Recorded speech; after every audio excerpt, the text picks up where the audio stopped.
바울은 이 13절부터의 말씀을 정리하면서 마지막 24절, 25절 이 말씀에 가서 오라 나는 공고한 자다, 이런 고백을 합니다.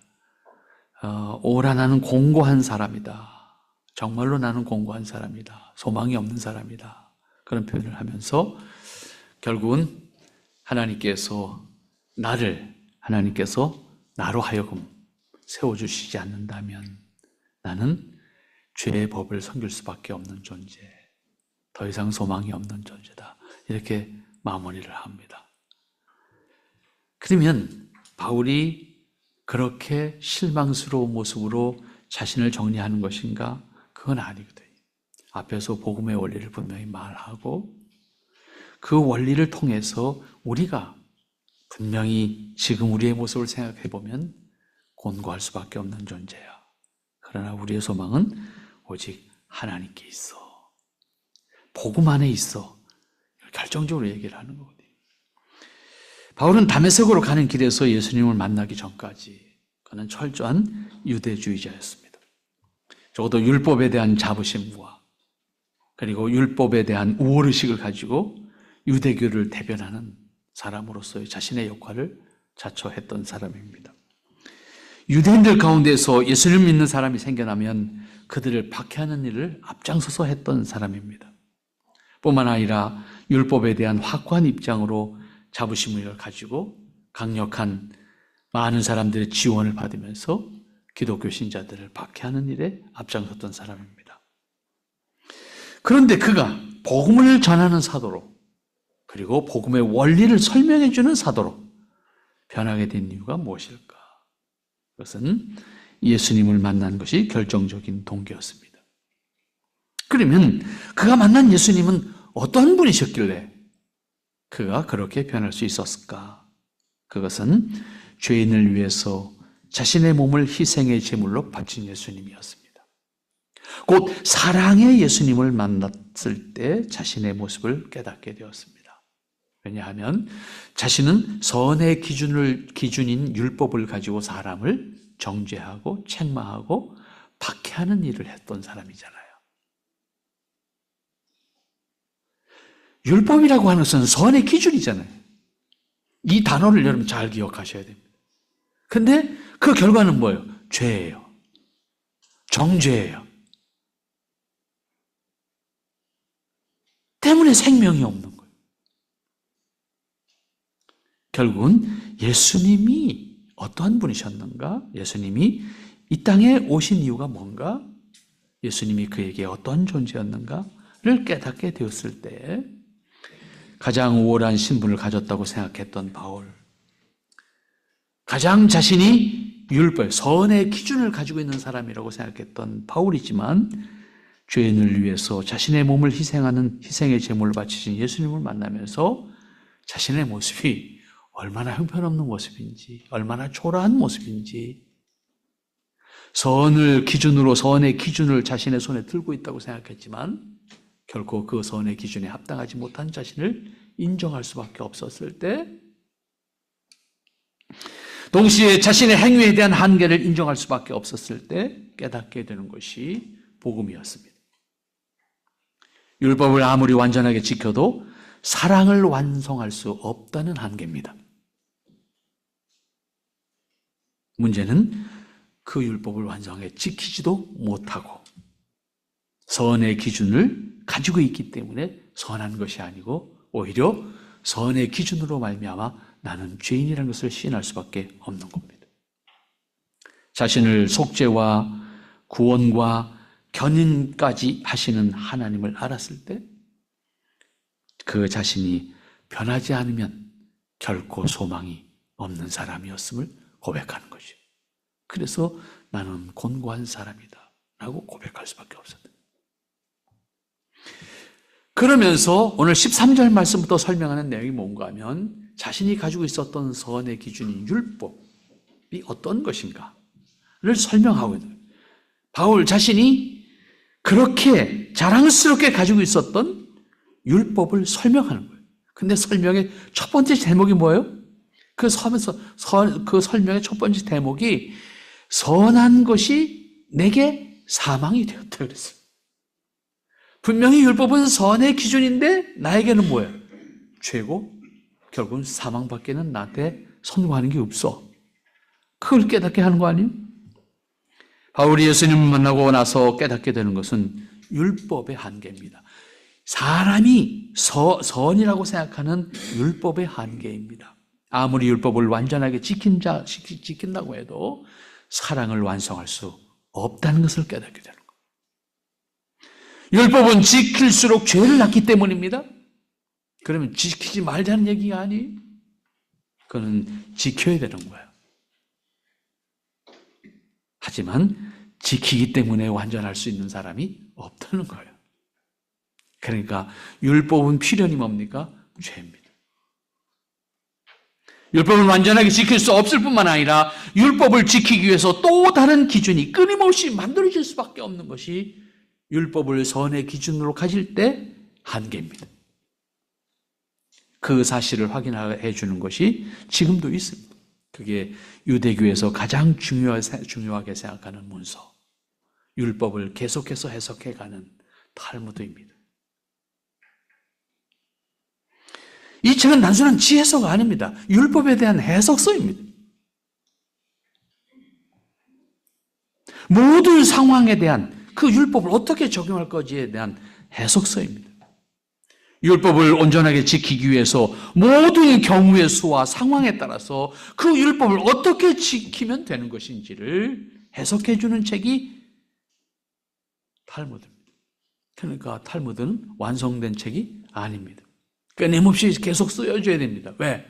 사람이 바뀌고 상황이 바뀌고 그 상황에서는 이걸 어떻게 적용할 것인가? 어떻게 적용한 것이 율법을 지키는 것인가? 그것을 다 알아서 지킬 수 있는 사람도 세상에 존재하지 않습니다. 그러므로 탈무드는 영원히 미완성의 책입니다. 지금도 쓰여질 수밖에 없기 때문입니다. 같은 법일지라도 상황이 계속해서 바뀌고 있기 때문에 그 상황에서 어떻게 적용할 것인가?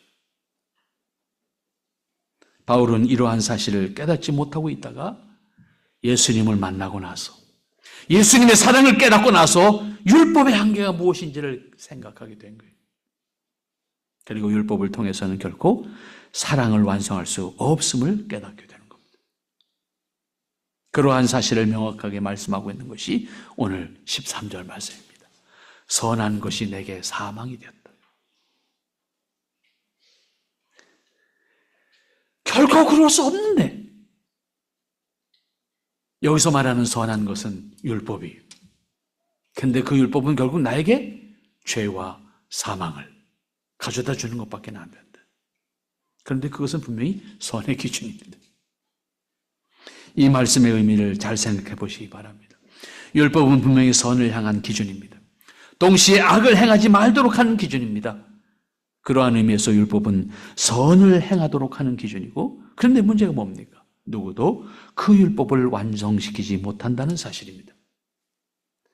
그러므로 분명히 선을 위한 율법이지만 그 결과는 죄고 그 죄의 결과는 죽음이라는 겁니다. 이 사실을 깨달은 바울은 이러한 표현을 할 수밖에 없어요. 선한 것인데 내겐 죽음이구나. 율법은 맞아. 근데 나에게는 죽음이야, 그 얘기. 율법이 틀렸다는 얘기를 하자는 얘기가 아니에요. 율법은 맞는 거야. 근데 결국은 내게 주어지는 것은 죄고 사망밖에 없어. 그래서 결코 그럴 수 없다. 결코 그럴 수 없다. 예수님의 사랑을 몰랐을 때는 율법 안에 생명이 있다고 생각했지만 예수님을 만나고 깨닫고 보니 율법은 죄와 죽음을 보장할 뿐 거기에는 생명이 없다는 것을 깨닫게 됩니다.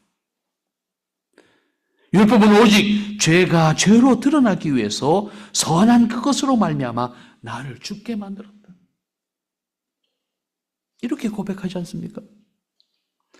그의 이 깨달음은 결정적입니다. 그가 왜 유대교와 율법을 버리고 사랑의 복음을 전하는 사도가 되었는지 분명하게 자신의 입장을 밝히는 겁니다.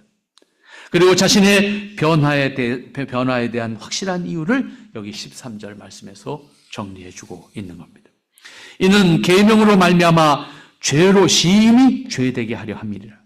앞에서 말씀드린 것처럼 계명은 선을 위한 기준인 것이 분명합니다. 반대 측면에서 생각해 보면 악을 행하지 않기 위한 귀중한 기준이기도 합니다. 공통적으로 생각할 수 있는 것은 율법은 선한 사람으로 살게 하기 위한 기준인 것이 분명합니다. 그러나 현실에서 율법은 결국 죄를 확인하게 하는 것뿐이고 그 기준을 완전하게 충족시킬 수 있는 사람이 없기 때문에 결국은 죽음을 보장하는 것밖에 없다라고 하는 겁니다. 결국 율법은 선을 위한 것이지만 죄를 낳게 하고 그 죄는 다시 죽음을 낳게 한다는 의미입니다. 그러니까 결국은 그 선은 나에게 죽음을 보장한다. 그 율법은 나에게 죽음을 약속했다. 그거 고백할 수밖에 없는 겁니다. 분명히 율법 자체가 악한 것이 아닙니다. 선을 향한 기준입니다. 그렇지만 그것을 완전하게 행할 수 없기 때문에 필연적으로 나는 죄를 지을 수밖에 없고 나는 사망에 이를 수밖에 없다는 겁니다. 그 다음 14절 말씀으로 가서 보십니다. 우리가 율법을 신령한 줄 알거니와 나는 율법에 속하여 죄 아래 팔렸도다. 나의 행하는 것을 내가 알지 못하노니 곧 원하는 이것은 행치 아니하고 도리어 미워하는 그것을 함이니라. 미워하는 그것을 행하니라. 분명히 선한 것을 알아. 율법을 알아. 그리고 나는 그렇게 살기를 노력해. 그런데 내 몸은 죄를 짓고 있어. 그런 얘기.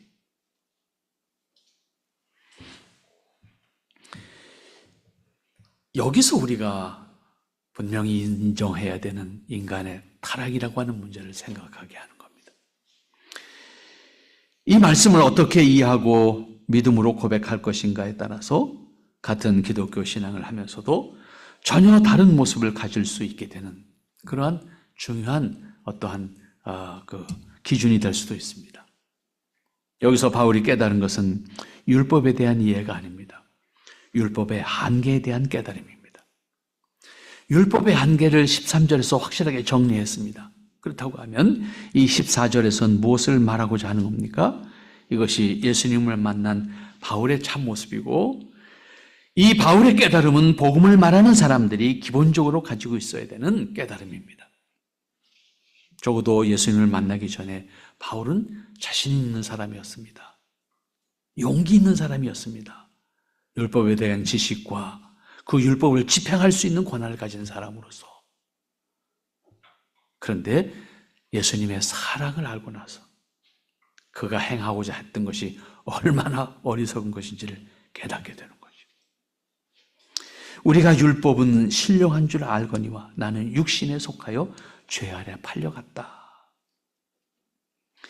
이 말씀은 인간이 어떤 상태에 있는지를 스스로 고백하는 깨달음입니다. 바울은 율법 자체를 비판하지 않았습니다. 이것은 분명히 선한 기준으로 마지막 심판이 있을 때까지 그 기능을 하게 되는 것이 율법이기 때문입니다. 그러한 의미에서 이미 앞에서 말씀드린 것처럼 율법을 부정하는 신앙이 되어서는 안 된다라고 하는 말씀을 드렸습니다. 그러므로 바울은 율법 자체를 비판하거나 율법을 부정하지 않습니다. 그런 말을 하지 않아요, 절대로. 다만 사람에게 있어서 율법을 지키는 데 있어서는 전적으로 한계가 있다라고 하는 것을 말하는 겁니다. 그러므로 우리에게 뭐가 필요한 거예요? 복음이 필요한 거예요. 예수님의 사랑이 필요한 거예요. 14절에서 인간의 한계가 무엇인지를 깨달으면서 고백하는 것이 뭡니까? 나는 육신에 속하여 죄 아래 팔렸다. 이것은 인간의 타락한 상태를 인정하는 거예요. 여기서 육신에 속았다고 해서는 육신 자체가 죄라는 의미가 아니에요. 하나님께 속하지 않은 자로서 그런 의미. 영에 속하지 않은 사람으로서 그런 반대말로 생각하시면 돼요. 결국 나는 이미 죄 아래 있는 사람이야. 죄 아래 팔려간 사람이야. 이미 내가 어떠한 주장도 할 수 없는 사람이야. 나는 죄의 지배를 받는 사람이야. 그런 말입니다. 예수님을 만난 바울은 자신이 어떠한 존재인지를 깨닫게 되는 거예요. 어떤 상태에 있는지 어떤 상태에 있는 사람인지를 스스로 깨닫는 말씀입니다. 그래서 바울은 스스로 나는 육에 속한 사람이고 나는 이미 죄에 팔려간 사람이야. 내 상태가 그런 상태야. 그런데 나는 율법을 들고 내가 최고인 줄 알았어. 여기서 바울이 깨달은 것은 단지 율법을 비판하거나 부정하는 것이 아니라 율법의 가치와 기능은 그대로 인정합니다. 하지만 정작 그 율법을 지켜야 되는 자신의 한계를 깨닫게 되는 거죠. 그것을 바울이 표현하는 말씀 그대로 표현한다고 하면 여기 14절입니다. 나는 육신에 속하여 죄에 팔린 사람이다. 자신은 인간으로서 이미 죄 아래 있는 사람이다 그 말입니다. 죄 아래 있는 사람이기 때문에 율법 앞에서 절망할 수밖에 없는 존재. 내 스스로가 하나님 앞에 의를 말할 수 없는 존재라는 것을 고백하는 겁니다. 그리고 하는 말이 내가 행하는 것을 내가 알지 못한다. 왜? 나는 이미 죄에 팔려간 존재이기 때문에 나는 이미 본성적으로 죄가 시키는 대로 하고 있는 거야. 내 의지와 관계없어 그런 얘기예요. 여기서 깨달아야 되는 것은 생각과 현실, 믿음과 행위의 한계입니다. 바울은 그 한계를 깨닫고 고백합니다. 내가 행하는 것을 내가 알지 못한다. 나의 생각은 분명히 이거를 하려고 했는데 내 몸은 저기 있어 그런 얘기죠. 분명히 율법에 대한 이해와 지식과 확신도 있지만 자신의 행동은 그것과 일치하지 않는다는 겁니다. 분명히 선한 기준을 알고 있지만 정작 자신도 모르게 나는 악한 길에 있고 죄의 길을 가고 있다는 자신을 고백할 수밖에 없다는 겁니다. 이것은 바울의 솔직한 고백이고 그가 율법을 가지고 많은 사람들을 괴롭힌 사람임에도 불구하고 예수님의 사랑과 복음을 알았을 때 자기를 그렇게 고백할 수밖에 없음을 시인하는 겁니다. 내가 행하는 것을 내가 알지 못한다고 표현합니다. 바울이 이 깨달음은 복음을 이해하고 받아들임에 있어서 결정적으로 중요한 거예요. 이것은 우리에게도 다르지 않습니다. 바울이 이렇게 표현하고 있는 인간의 한계를 깨닫고 인정하는 것이 복음을 복음으로 깨닫고 수용할 수 있는 겁니다. 나는 스스로 하나님 앞에 의롭게 설 수 없는 존재인 것을. 다시 표현하면 인간은 타락한 본성의 지배를 받고 있는 존재인 것을. 나는 이미 타락한 존재로서 하나님의 의에 이룰 수 없는 존재라는 것을 인정할 때 복음이 내 안에 들어올 수가 있어요. 이게 전제되지 않는다고 하면 복음은 이상적인 어떤 이론적인 얘기 정도로 내가 이해하는 수준에서 멈추게 되고 맙니다. 다시 말하면 복음의 생명력이 내 안에서 나를 움직이게 하지 못한다 그런 의미입니다. 내가 원하는 것은 행치 아니하고 15절 말씀이죠. 내가 원하는 것은 행치 아니하고 도리어 뭘 한다고? 나는 내가 미워하는 걸 내가 행하고 있어. 이것은 바울이 인간의 한계를 인정하는 거예요. 인간의 한계를 깨닫고 고백하는 거예요. 이건 바울 자신의 모습이지만 동시에 이건 바울 자신만의 문제가 아니잖아요. 모든 사람이 가지고 있는 문제입니다. 율법의 가치를 절대적으로 신뢰하고 그것을 구현하는 것을 목적으로 살아왔던 바울입니다. 예수님을 만나기 전에는 자신이 알고 있는 율법과 그것을 지키는 자부심과 그것에 대한 자기 우월성을 가지고 자랑스럽게 살아왔던 사람입니다. 하지만 예수님의 사랑을, 예수님의 복음을 깨닫고 만난 다음에 그가 고백할 수밖에 없는 것이 자기의 한계입니다. 인간으로서의 자기 한계입니다. 자기 행위의 한계입니다. 바울 자신도 이미 죄 아래 있다는 사실을 인정할 수밖에 없는 거죠. 앞에 말씀드렸던 것처럼 율법을 지키기 위해서 율법을 해석하는 탈무드가 끊임없이 쓰여질 수밖에 없고 쓰여졌다고 해서 그것을 지킬 사람이 여전히 없음에도 불구하고 쓸 수밖에 없는 것이 율법주의의 한계라고 하는 것을 우리는 분명히 이해해야 됩니다. 그리고 율법의 행위로 자신을 의롭게 할 수 없다는 것을 분명히 고백해야 합니다. 바울 자신도 이미 죄 아래 있는 사람으로서 죄에 팔려간 자신의 신분을 말했고, 그리고 머리로서는 선을 생각하지만 자신의 행동은 이미 죄를 따르고 있다는 것을 고백하는 겁니다.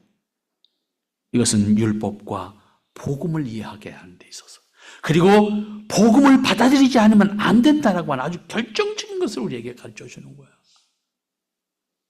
인간의 어떠한 종교적인 행위로도 하나님의 의에 이를 수가 없습니다.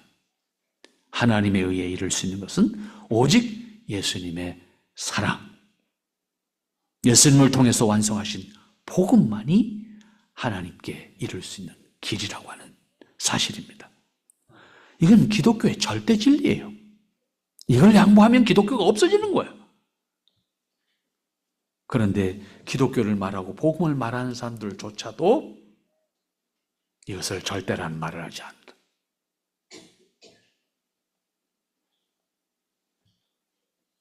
기독교는 소망이 없는 거예요. 기독교는 생명이 없는 종교입니다. 기독교가 생명의 종교인 것은 예수 그리스도의 유일한 복음 때문입니다.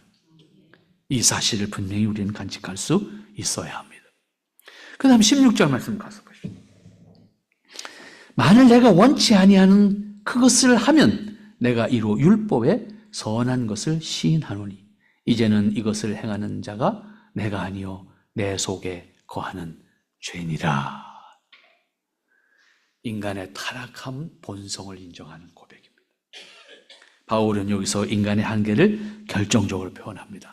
15절에서는 조금 에둘러서 표현하는 점이 있었습니다만은 여기서 직접적으로 표현함으로써 이번에는 율법의 한계뿐만 아니라 인간의 한계가 무엇인지를 직접적으로 말하고 있지 않습니까? 분명한 것은 율법이 악하거나 잘못된 것이 아니라는 겁니다. 그럼에도 불구하고 그 율법을 완성할 수 있는 사람이 없다는 인간의 한계, 분명하게 다시 한번 확인합니다. 그럼에도 불구하고 그 율법을 완성할 수 있는 사람이 없다는데 문제가 있다는 것을 시인하게 하고, 그러한 의미에서 인간의 한계를 명확하게 깨닫도록 합니다. 이것을 온전하게 깨닫는다고 하면 복음을 받아들일 수밖에 없고 예수님을 믿어야 하는 확실한 고백이 내게 필요하다는 사실을 인정할 수밖에 없게 됩니다. 그러나 인간의 타락을 인정하지 않는다고 하면 복음은 상대적인 진리가 됩니다. 간단해요. 예수님 외에는 소망이 없다라고 하는 유일한 길로서 고백이 안 된다고 말해요. 때문에 기독교의 진리는 다른 길이 없습니다. 예수님의 사랑과 예수님이 완성하신 복음 외에는 다른 구원의 길이 없다는 것을 분명하게 말해야 됩니다. 만일 내가 원하지 아니하는 그것을 행하면 내가 이로써 율법이 선한 것을 시인하노니. 참 재미난 표현이었어요. 이 말씀은 역설적 표현이기 때문에 이 말씀을 그냥 읽고서는 얼른 마음에 안 와닿아요. 역설적인 표현은 그 깨달음에 있어서 더 자극이 강합니다. 그래서 이런 표현을 한 것 같습니다. 언뜻 읽으면 무슨 말인지 다가오지 않는 것 같습니다. 그러나 이 말씀을 잘 보면 그 말씀 자체가 역설이라고 하는 것을 알 수 있습니다. 그렇기 때문에 바울이 이렇게 표현하면서 강조하고 있는 것이 무엇인지를 먼저 알아야 이 말씀에 대한 이해가 우리에게 다가옵니다. 여기서 바울은 율법이 잘못되거나 악하다는 것을 말하는 것이 아니로 오히려 율법은 선한 것이라고 전제합니다. 그런데 문제는 뭔가 하면 그 율법을, 곧 선을 지켜야 되는 사람의 문제를 강조하고자 하는 겁니다. 율법은 분명히 선한 기준인데 그것을 지켜야 되는 사람이 그 율법을 지킬 수 없다면 그 사실이 율법은 선하다는 것을 증거한다고 얘기해요. 굉장히 역설적이잖아요. 내가 악을 행하고 있으면 율법은 선한 거야, 그 얘기예요. 왜? 나는 이미 선을 행할 수 없는 사람이니까.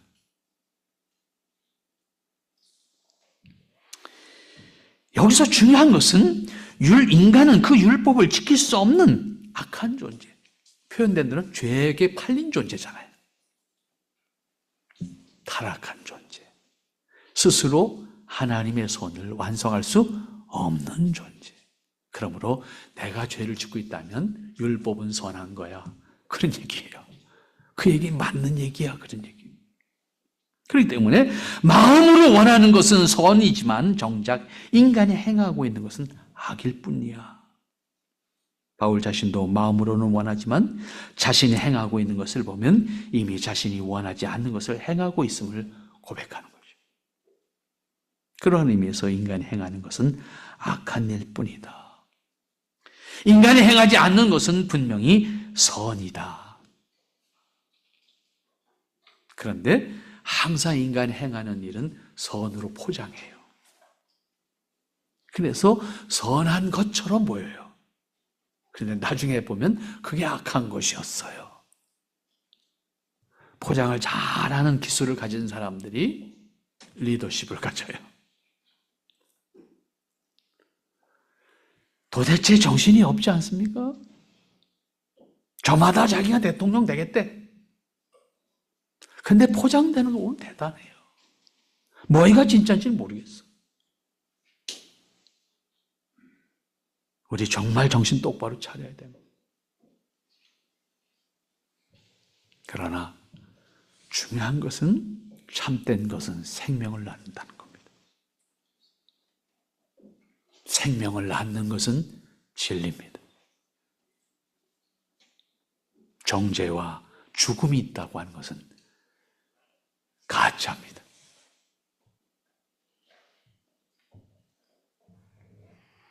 말씀 잘 보세요. 이제는 그것을 행하는 자가 내가 아니요 내 속에 거하는 죄다. 바울이 자신을 고백하는 거예요. 이렇게 고백하는 바울은 그 바울이 교훈하는 것은 인간의 상태가 어떤 건가? 바울 자신을 말하지만 이건 바울 개인의 문제가 아니라 인간이 어떤 상태가 있는가? 바울은 자신을 감당할 수 없음을 깨달았을 때 이렇게밖에는 고백할 수가 없었던 것을 이 말씀을 통해서 알 수가 있습니다. 우리도 이에 대해서 분명하게 깨닫고 인정함으로 하나님 앞에 은혜와 긍휼을 구하여서 나아갈 수 있어야 합니다. 이제 그것을 행하는 자는 내가 아니야. 나는 분명히 하나님 앞에 서고 싶어. 그런데 나는 이미 죄에 팔려간 사람으로서 행동하고 있어. 그러니 그것을 행하는 건 내가 아니야. 내 속에 있는 죄야. 이 말씀을 통해서 깨닫게 되는 것은 인간은 분명히 타락한 본성을 가진 존재, 사단의 종노릇하는 존재, 죄의 메인 존재. 그런 의미에서 인간은 전적으로 타락한 존재다. 이거를 인정할 수가 있어야 합니다.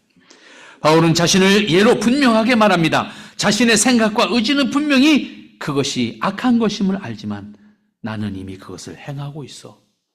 그러니 그 행하는 것은 내가 아니야. 내가 아니라고 해서 내가 아닌 거 아니잖아요. 분명히 자기지. 결국은 뭡니까? 나는 의를 행할 수 있는 능력과 자격도 없는 사람이야. 인간의 타락성을 인정하는 겁니다. 기독교 신앙에서 제가 늘 강조하잖아요. 하나님의 창조를 믿는 것과 인간의 타락을 믿는 것이 중요합니다. 이게 전제되지 않으면 복음이 성립이 안 돼요. 복음은 그냥 좋은 소리, 그 정도밖에 안 되는 겁니다. 생명이 아닙니다. 그러나 인간의 타락을 인정하면 복음은 생명인 겁니다. 인간의 타락한 본성, 곧 인간의 타락성을 말하고자 하는 겁니다. 머리로는 선한 것을 말하고 있지만 몸은 이미 악을 따르고 있고 그것을 행하고 있다고 고백하는 것이 바울의 고백입니다. 그러므로 바울은 자신이 행하는 것이지만은 그것은 자기가 아니라고 말합니다. 자기 안에 있는 죄가 자신의 의지와 관계없이 죄를 행하고 있고 죄를 따르고 있다고 말합니다. 그렇다고 해서 자기가 아닌 거 아니잖아요. 결국 나는 타락한 인간이다 라고 하는 것을 고백하는 것이요. 여기서 인간의 타락한 상태와 타락한 본성을 분명히 이해하고 인정할 수 있어야 합니다. 이것은 다른 말로 정리하면 인간의 전적인 타락이란 단어로 우리 신앙의 선배들은 정리를 했습니다. 인간은 선을 행할 수 있는 완전한 능력과 자격이 없습니다. 복음을 완전하게 이해하고 복음이 주는 은혜와 기쁨을 누릴 수 있기 위해서는 인간의 타락을 인정하고 고백할 수가 있어야 합니다. 자신의 타락함과 자신의 무능함을 인정할 수밖에 없을 때 복음이 생명을 우리에게 허락해 준다는 사실입니다. 인간이 자신의 한계와 어리석음을 인정할 때 예수님의 사랑이 얼마나 귀한 것이고 예수님의 복음이 우리에게 있어서 유일한 생명이라고 하는 사실을 깨닫게 되고 복음에 담긴 하나님의 사랑과 은혜에 대해서 감격할 수밖에 없게 되는 겁니다. 이 감격과 이 기쁨과 이 은혜를 살아가는 것이 그리스도인의 모습입니다. 오늘 여러분 이 땅에서 여러분들이 그리스도인이라고 하는 자부심, 그것은 나의 신앙의 행위를 자부심으로 가지는 것이 아니라 복음에 담긴 하나님의 은혜와 사랑에 대한 자부심입니다. 그러므로 그 은혜와 사랑 앞에 우리 자신은 다 부정되는 겁니다. 그렇게 될 때 하나님의 의와 사랑을 체험하고 나눌 수 있는 이 땅에서의 관계, 사람이 되는 거예요. 그렇지 않으면 예수 믿는 사람들끼리 모여도 똑같아요. 그 안에서 똑같이 시기심 생기고요. 똑같이 싸웁니다. 다르지 않습니다. 여러분들 마음에 진정한 하나님의 사랑을 간직하고 복음 밖에는 내가 할 수 있는 것은 없다는 사실을 다시 한번 인정하고 하나님 앞에 온전히 설 수 있는 여러분들 될 수 있기를 바랍니다. 기도합니다. 거룩하신 아버지 하나님, 참 한없이 부족한 저희들을 다시 고백합니다. 사도 바울조차도 이런 고백을 했는데 우리가 그렇지 못한 모습으로 하나님 앞에 서는 것을 생각하게 되면 늘 어리석고 늘 하나님 앞에 죄스러운 모습을 인정할 수밖에는 없습니다. 아버지 하나님께서 긍휼과 자비로 우리를 붙들어 주시고 하나님의 사랑과 은혜로 함께 하실 때 더 아름답게 더 합당하게 주님 보시기에 합당한 모습으로 세움받는 저희들이 될 수 있도록 축복해 주시옵소서. 주님 허락하시는 바 은혜를 통해서 우리를 온전히 세워가게 하시고 하나님 기뻐하시는 그 은혜를 따라서 하나님 앞에 온전히 설 수 있는 저희들이 될 수 있도록 축복해 주시옵소서. 아버지 하나님, 아버지께서 허락하신 은혜를 간직하고 하나님 앞에 서는 저희들 되기에 부족함이 없도록 축복하옵소서. 예수님의 이름으로 기도하옵나이다. 아멘.